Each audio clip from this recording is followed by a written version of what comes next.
강림절 제1주. 오늘 하나님이 우리에게 주신 말씀은 사사기 14장 1절에서 9절의 말씀입니다. 삼손이 딥나에 내려가서 거기서 블레셋 사람의 딸들 중에서 한 여자를 보고 올라와서 자기 부모에게 말하여 이르되 내가 딥나에서 블레셋 사람의 딸들 중에서 한 여자를 보았사오니 이제 그를 맞이하여 내 아내로 삼게 하소서 하매 그의 부모가 그에게 이르되 내 형제들의 딸들 중에나 내 백성 중에 어찌 여자가 없어서 내가 할례 받지 아니한 블레셋 사람에게 가서 아내를 맞으려 하느냐 하니 삼손이 그의 아버지에게 이르되 내가 그 여자를 좋아하오니 나를 위하여 그 여자를 데려오소서 하니라. 그때 블레셋 사람이 이스라엘을 다스린 까닭에 삼손이 틈을 타서 블레셋 사람을 치려 함이었으나 그의 부모는 이 일이 여호와께로부터 나온 것인 줄은 알지 못하였더라. 삼손이 그의 부모와 함께 딥나에 내려가 딥나의 포도원에 이른즉 젊은 사자가 그를 보고 소리 지르는지라.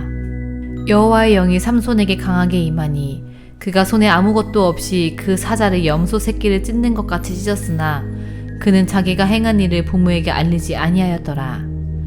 그가 내려가서 그 여자와 말하니 그 여자가 삼손의 눈에 들었더라.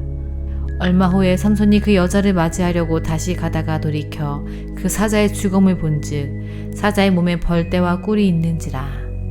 손으로 그 꿀을 떠서 걸어가며 먹고 그의 부모에게 이르러 그들에게 그것을 들여서 먹게 하였으나 그 꿀을 사자의 몸에서 떠왔다고는 알리지 아니하였더라. 아멘. 아멘. 네, 삼손을 향한 블레셋의 경고라는 제목으로 우리 34번째 강의 말씀을 이어가도록 하겠습니다. 자, 지난 시간에는 우리가 삼손의 출생 배경에 대해서 우리가 살펴봤습니다. 삼손은 태중에서부터 하나님이 구별시키신 나실인이었고 또 그가 태어나자 하나님은 그에게 복을 주시고 그에게 영을 부어주셨어요. 하나님의 영을 부어주셔서 그리고 그 영이 그를 움직이기 시작했다라고 이렇게 말씀하셨습니다. 그렇게 삼손은 이제 사사로 활동을 시작하게 됩니다. 사사로. 자, 여러분, 삼손이 어느 지파 사람인가요? 1번 다지파 사람, 2번 단지파 사람. 네, 다 아시나 봐요. 단지파 사람이에요. 단지파 사람. 단지파는 여러분 지형의 어디 위치에, 이스라엘 이 12지파의 어디 위치에 정해져 있죠? 그래요, 여기에요. 맞아요. 이 별표 지형, 이 지형이 단지파예요. 좀 작을 수도 있는데 여기가 단지파인데요. 그 밑에 누가 있냐? 자, 여기 빨간색 칠해져 있죠. 여기가 바로 블레셋입니다. 블레셋. 근데 원래는 블레셋이 왜 있지? 라고 생각하시는 분도 있어야 돼요. 원래 다 이스라엘 땅이잖아요. 젖과 꿀이 흐르는. 그죠? 근데 이스라엘이 이미 다 이렇게 지금 죽이지 않았었죠. 하나님의 명령을 듣지 않았었죠. 그러니까 지금 암몬 자손도 그렇고 지금 아말렉도 그렇고 주변의 블레셋도 그렇고 점점 그 세력들이 확장해 나갔다라는 것들을 우리가 알 수 있습니다. 바로 옆에, 바로 밑에 지역에 블레셋이 자리하고 있습니다. 단지파와 블레셋은 어때요? 아주 가까워요. 경계선에 있다는 거예요. 경계선에. 그리고 지금 삼손이 있는 곳이 어디냐면요, 13장 25절에 지난 시간 마지막에 마하네단에 있다라고 있어요. 소라 땅 마하네단에 있다. 마하네단이 어딘가 잘 모르셔도 돼요. 제가 그냥 설명해 드릴게요. 단지파에서도 가장 밑에 쪽에 있는 지형이 이 마하네단이에요. 마하네단. 그러니까 바로 앞이 블레셋인 거예요. 쉽게 블레셋을 갔다 왔다 할 수 있는 거예요. 그런데 어느 날 이 삼손이요, 넘지 말아야 하는 선을 넘어버립니다. 넘어버려요. 블레셋 땅인 이 딥나는 이제 블레셋 지형의 이름입니다. 딥나로 넘어가요. 근데 그곳에서 영화 같은 일이 펼쳐집니다. 블레셋의 한 여인을 보고 삼손이 한눈에 딱 반해버린 거예요. 너무나도 아름다운 여인이었나 봐요. 자, 사랑이 국경을 넘는다고 하잖아요. 사랑 국경도 넘어. 여러분, 이 사랑이 이루어질까요? 삼손은 그 여인을 만나고요, 부모에게 막 달려가요. 그래서 내가 블레셋에서 정말 아름다운 한 여인을 만났습니다. 내가 그와 결혼을 하겠습니다. 그 아내와 결혼을 허락해 주세요. 무조건 허락해 주세요. 이렇게 부모에게 요청을 합니다. 이 마노아와 또 그의 아내가 이 소식을 듣고 어땠을까요? 진짜 그랬어? 그렇게 아름다워? 우리도 너무 보고 싶다. 이랬을까요? 당연히 안 된다. 단호하게 이야기합니다. 3절에 뭐라고 이야기하냐면요, 그의 부모가 그에게 이르되 내 형제의 딸들 중에나 내 백성 중에 어찌 여자가 없어서 네가 할례 받지 아니한 블레셋 사람에게 가서 아내를 맞으려 하냐. 무슨 말인지 아시죠?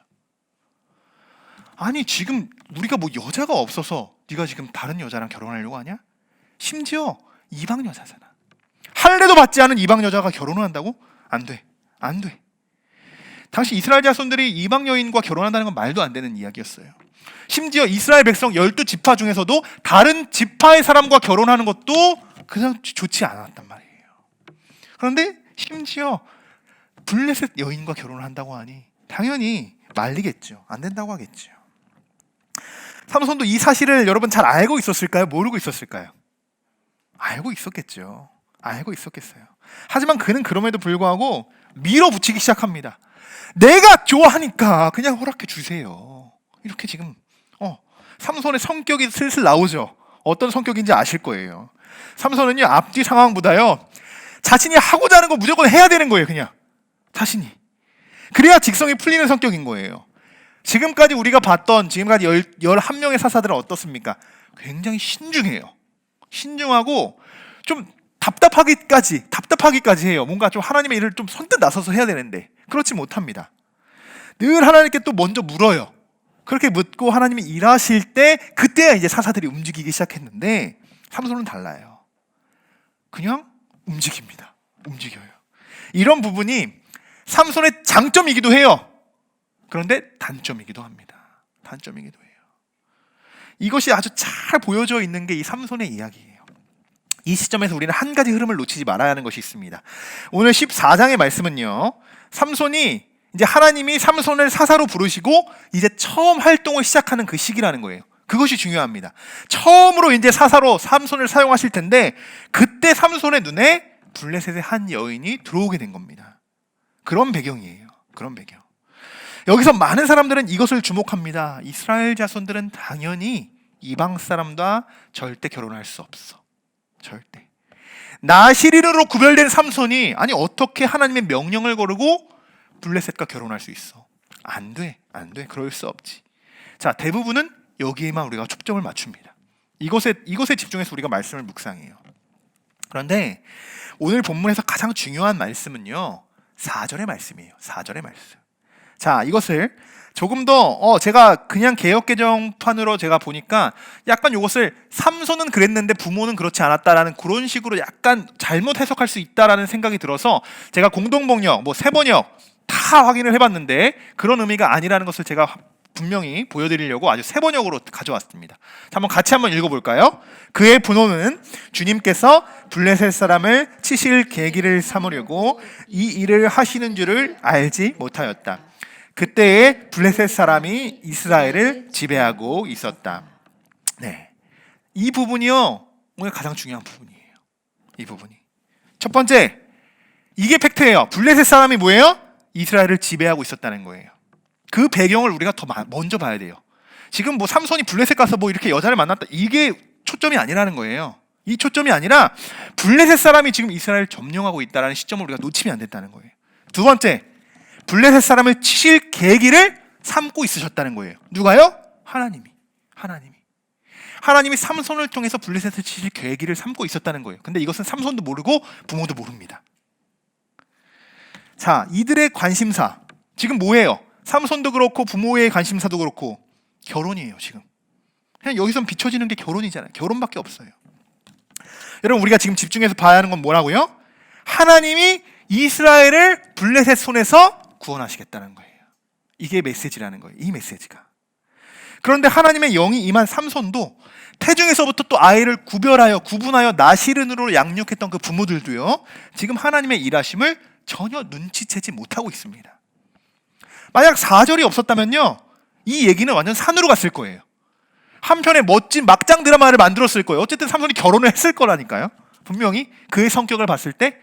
근데 그런 의미가 아니에요. 오늘 말씀들은 이방 여인과 결혼을 했다, 어떻게 구별된 나신인이 했다, 그거의 포인트가 아니라는 거예요.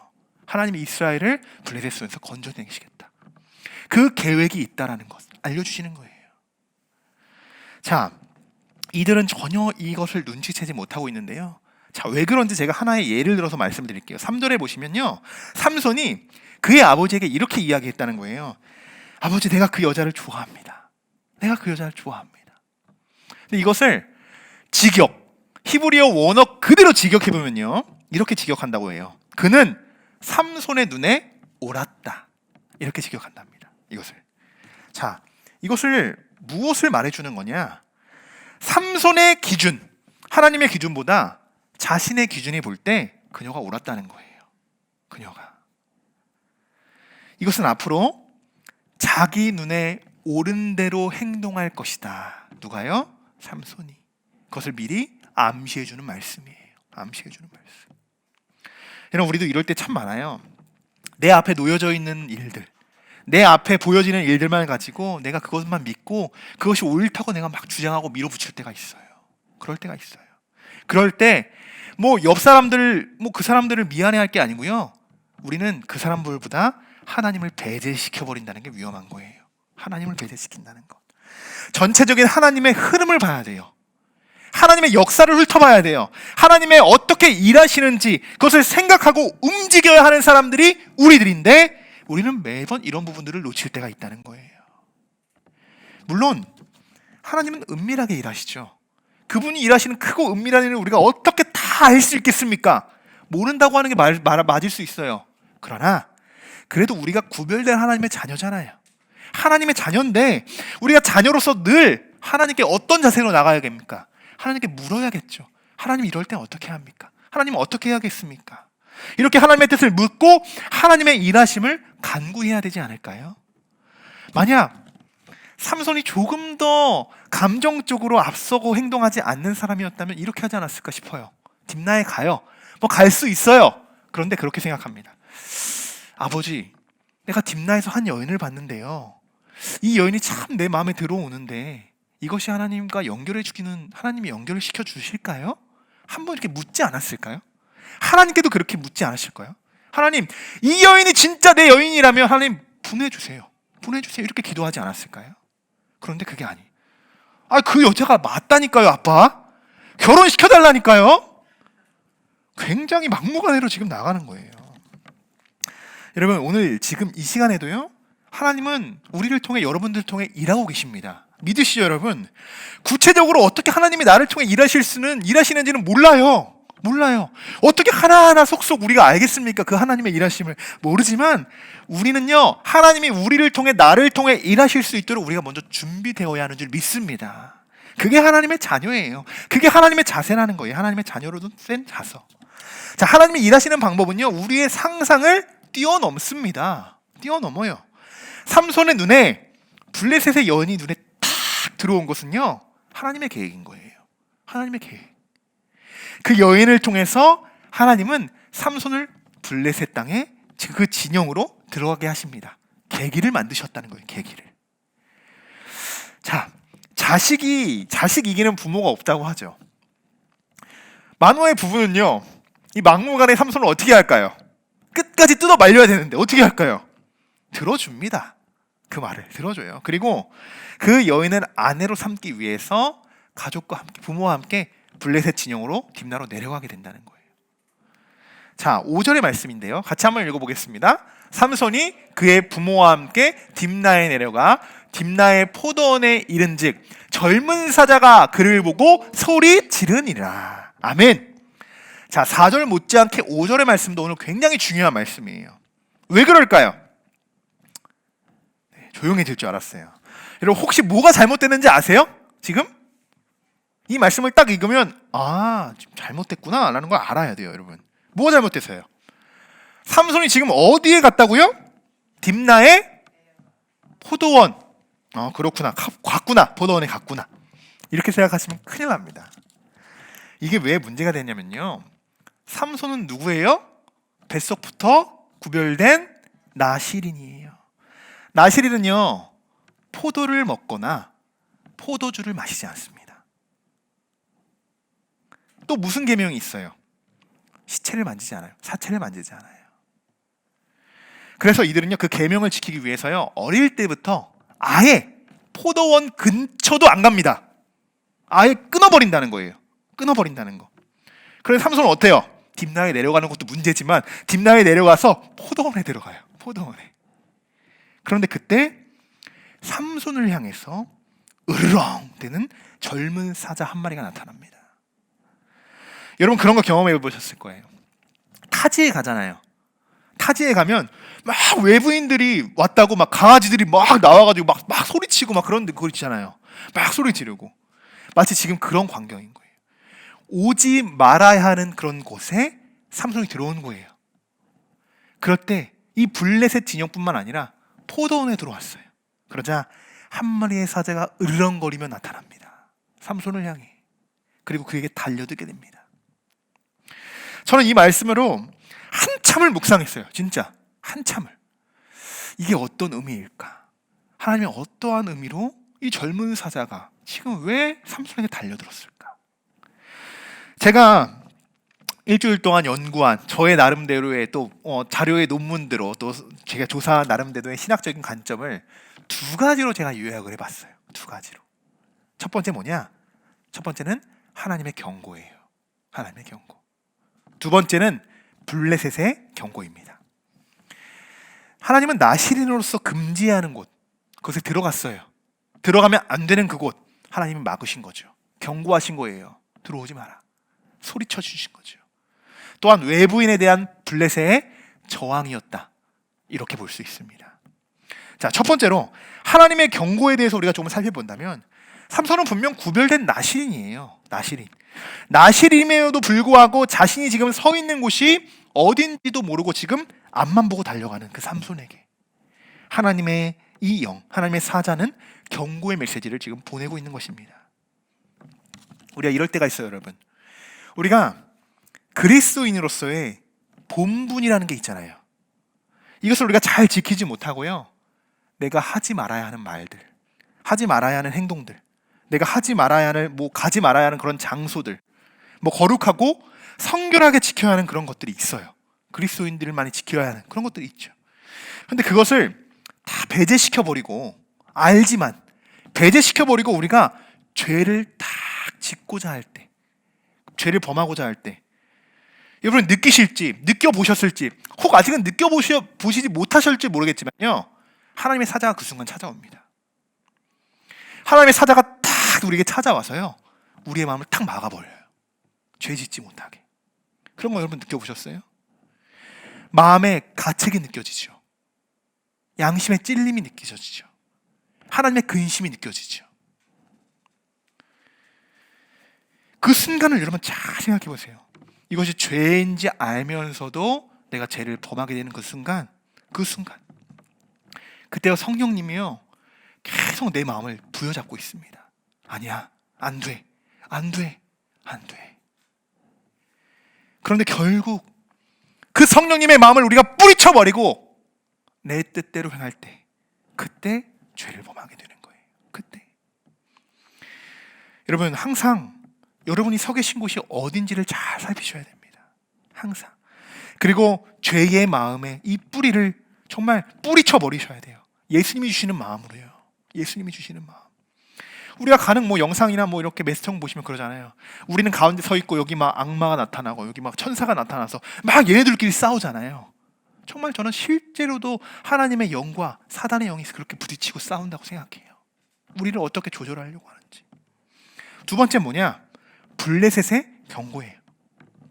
삼손이 그의 부모를 모시고 블레셋에 내려가자 가장 먼저 그를 반겨주는 것은요, 두 눈에 뿅 간 그 여인이 마중 나와서 오셨습니까? 삼손이요, 이렇게 하는 게 아니에요. 그 여자는 안 돼간 데도 없어요. 어디에요? 누가 나타나요? 성난 사자가 나타나요. 그를 처음으로 반겨주는 것은 성난 사자였다는 거예요. 이렇게 말하는 학자들도 있습니다. 정말 이 시대에 팔레스타인에 사자가 있었을까? 그죠? 있었을까? 그 사막 지역에, 그 광야 지역에 사자가 살았을까?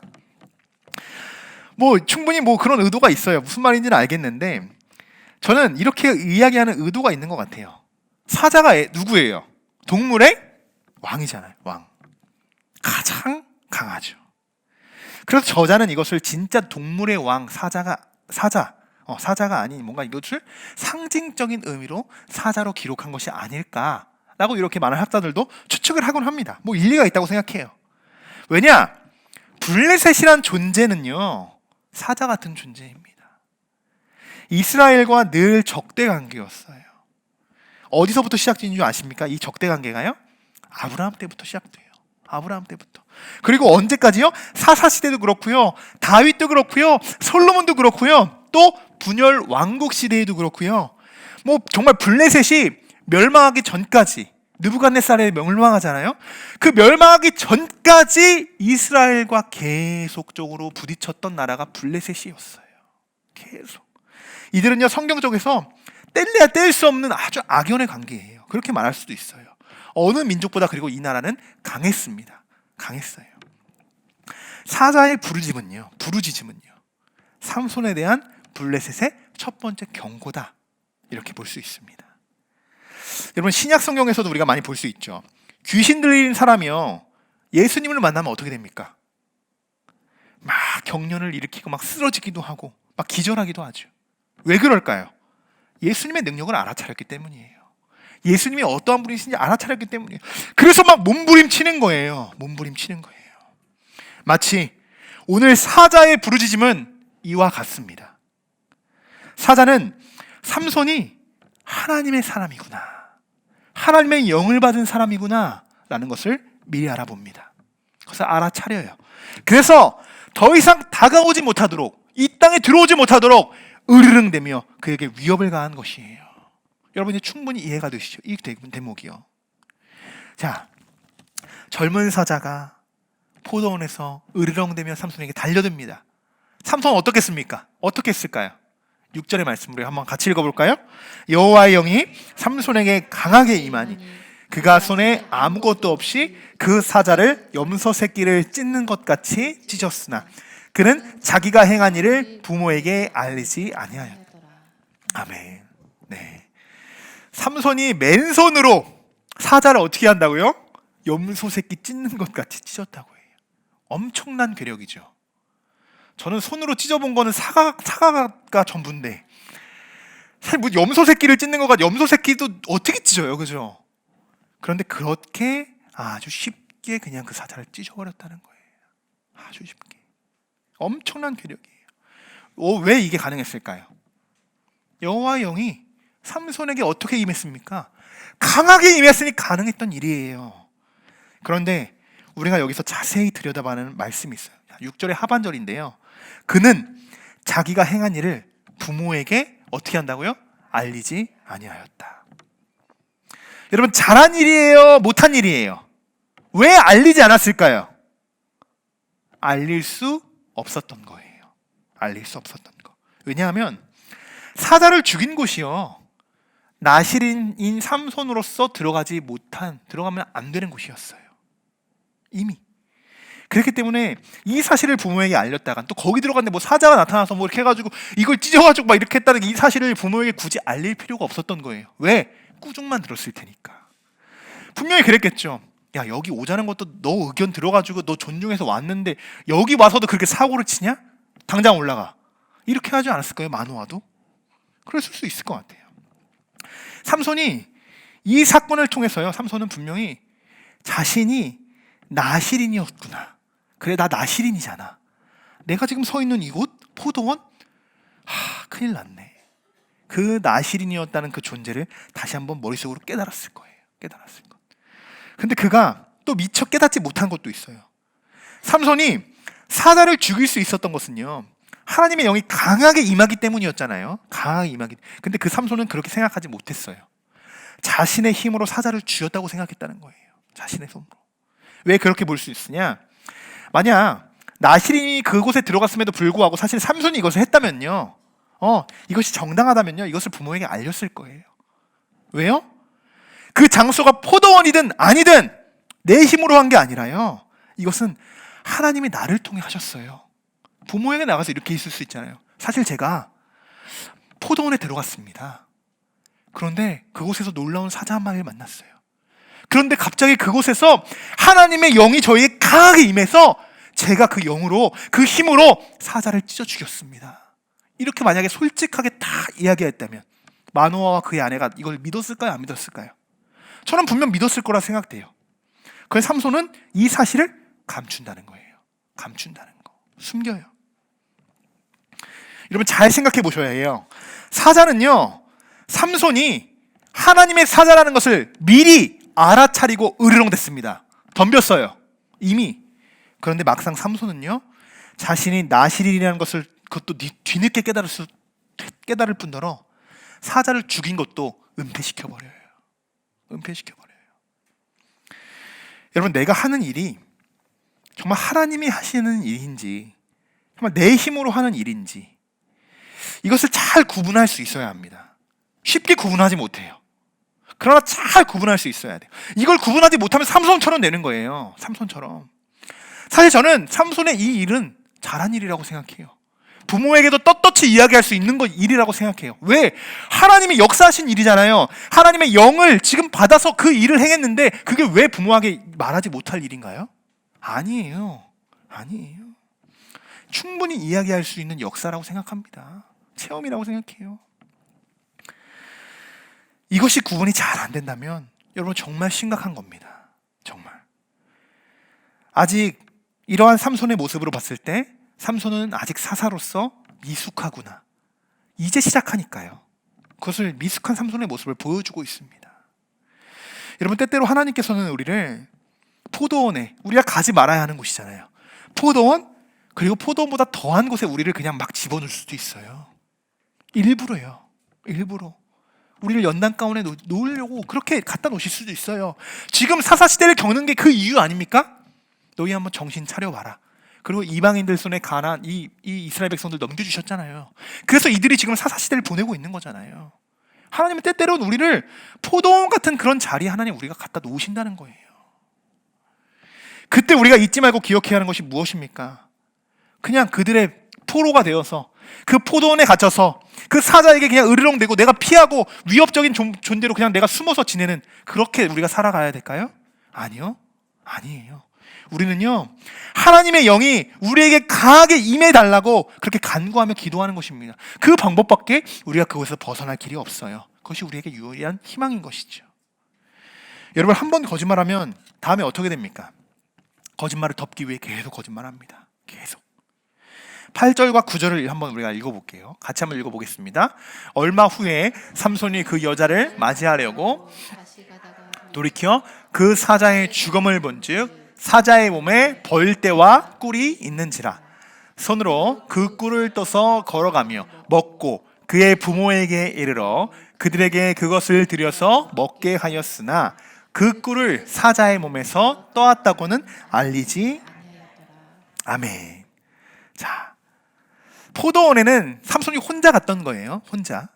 딥나에 내려왔지만. 자, 그리고 이제 삼손이 다시 여자를 맞이하러 이제 가는 길에 사자의 죽음을 봐요. 자기가 그 찢은 사자의 죽음을. 저 옆에 있었겠죠. 그런데 그것을 보고 자, 한번 보니까 사자의 몸에 벌떼와 막 벌이 물려 있는 거예요. 원래 뭐 파리가 몰려 있어야 되잖아요. 벌이 몰려 있고 그 안에 보니까 꿀이 있는 걸 발견합니다. 그리고 그 꿀을 손으로 다 이렇게 떠서 먹어봐요. 너무 달콤한 거죠. 너무 달콤해요. 그래서 어떡합니까? 그 꿀을 이만큼 떠요. 주보에 보시다시피 뭐 꿀단지는 없었겠지만 이렇게 해가지고 그 꿀을 떠서 그의 부모에게 가져다 드립니다. 그리고 그 부모에도 그 꿀을 먹여드려요. 먹게 합니다. 자, 여러분 다시 한번 물을게요. 이번 일은 삼손이 잘한 걸까요? 못한 걸까요?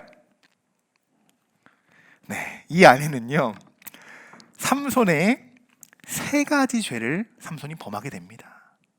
삼손이. 아까는 좀 잘한 일을 숨겼잖아요. 이번 일은 못한 일을 확장시켜 버립니다. 삼손이. 미숙해요 아직.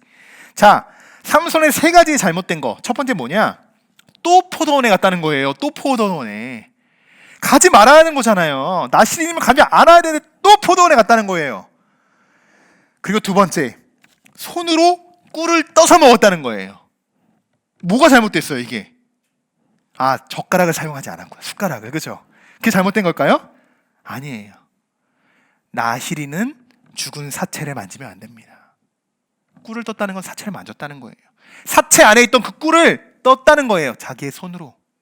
두 번째 죄를 범했죠. 두 번째 죄를. 가면 안 되는 것.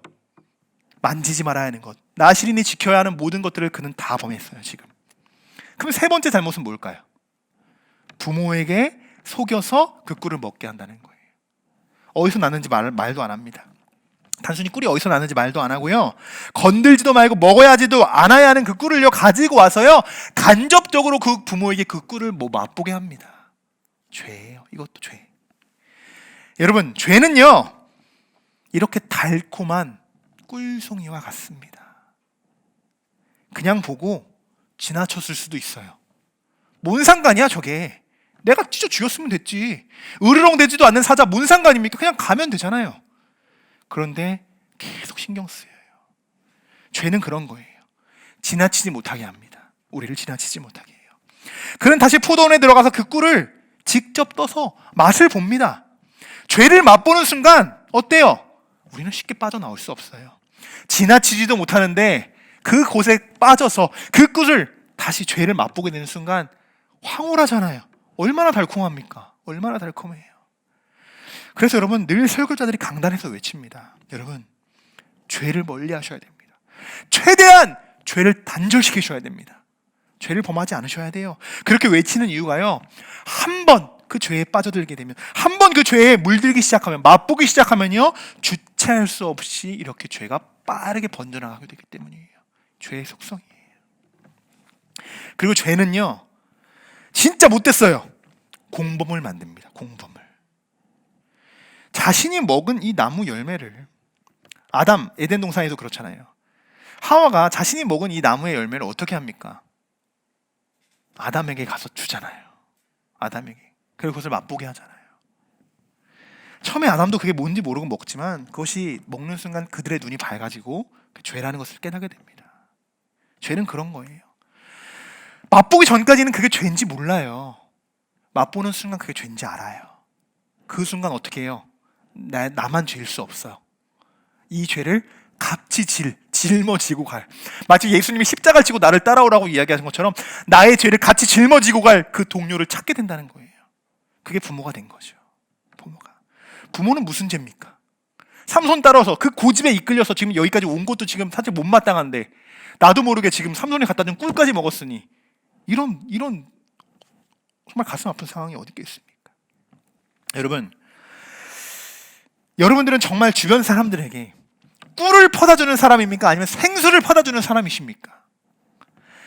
우리 성도분들은 달콤함 속에 감춰져 있는 이 죄를 전달하시는 여러분들이 아니라, 달지는 않아요. 아무것도 맛도 안 나요. 그렇지만 우리에게서는 없어서는 안 돼, 우리 몸에 꼭 필수 요소가 될 생명의 물을 전달하시는 저와 여러분들, 우리 교회가 되기를 주님의 이름으로 간절히 축원합니다.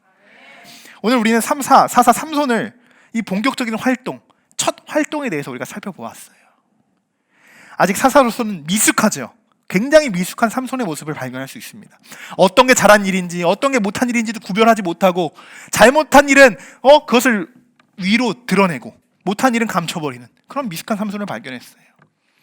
삼손의 성격과 모습이 여러분 머릿속에 그려지지 않으십니까? 머리는 막 이렇게 긴데 막 고집은 세고 자기 성격은 막 주장하긴 강하고. 참, 오늘 많은 말씀들을 나눴어요. 여러 가지의 말씀들을 나눴는데요, 삼손이 블레셋에 들어가기 위한 하나님의 계획을 우리가 발견할 수 있었고, 하나님의 경고와 블레셋의 경고를 완전히 무시해버리고, 또 삼손은 나시린으로서 하지 않아야 하는 그런 행동들을 범했고 자신의 괴력을 사용했어요. 하나님이 주신 그 영이라고 생각하지 못했죠. 그리고 간접적으로 부모에게 달콤한 죄도 맛보게 했습니다. 이 9절이지만 지금 9절 가운데 엄청난 내용의 분량이 지금 담겨져 있다는 거예요. 충분히 삼손이 어떠한 사람인지를 보여주고 있습니다. 오늘은 강림절 제1주입니다. 예수님이 이 땅에 오신 이유는 우리를, 정말 우리의 죄를 사하시고 우리를 구원하시기 위함이죠. 우리는 그분의 자녀로서 이번 한 주간도 예수님을 묵상하면서 세상의 수많은 죄들을 멀리하고 죄를 전달하는 자들이 아니라 복음을 전달하는 자들을 주기를 소망하고 축복합니다. 이번 한 주도 하나님의 영이 여러분들에게 분명 강하게 임할 것입니다. 하나님이 여러분들을 통해 일하실 것을 여러분 믿음으로 믿으시고, 이번 한 주도 세상 밖에서 그리스도인으로서 당당히 살아가시는 저와 여러분들 되시기를 주님의 이름으로 간절히 축원합니다.